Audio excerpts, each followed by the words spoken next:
Mga kitchen, may order akong pasit. Ayan po yung pasit natin. Ayan. Mga kitchen, hindi ko na napakita kung paano niluto kasi mabilis na lang. Pero ngayon, pakikita ko kung paano lang namin babalutin.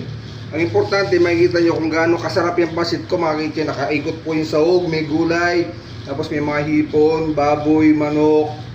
Yan po napasarap yan. Pasit bihon mga kitchen. Yan. Pinepes ko lang talaga mga kitchen.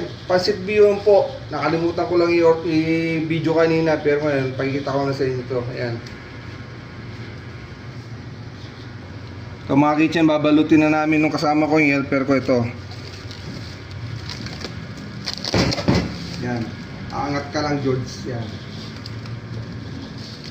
Yak. O yan, sige angat mo. Kasi natin nag-video kanina eh. May nakatingin. Ayoko nag-video ng may nakatingin na ano. O sige.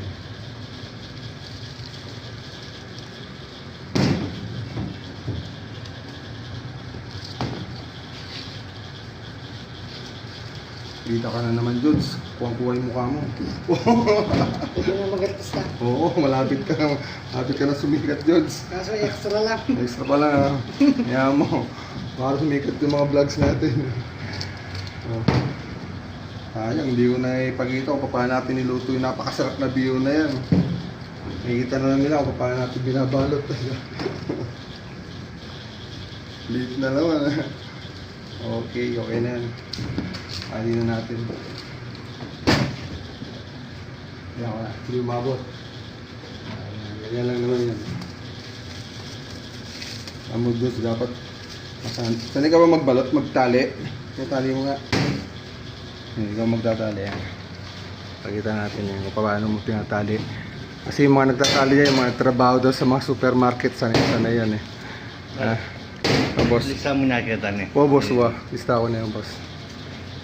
Lagyan mo na lang sa labas doon eh. Sige po. Yan. Hindi ko. May rakap na mag-video na. Importante yan kung paano natin kahit pagtali na lang tsaka pagbabalot ano. Yan. Napakasarap ng bihon na yan mga kitchen no. Yan. Mahusay magtali talaga itong kasama ko dati sa kasi sa mga supermarket eh. Yan. Kaya lang yung tali namin kanda bulbul na. Tatagalin natin.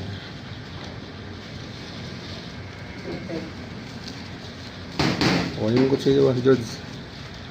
O. Okay na yan. Patayin natin. Bye bye mga kitchen. God bless you all po.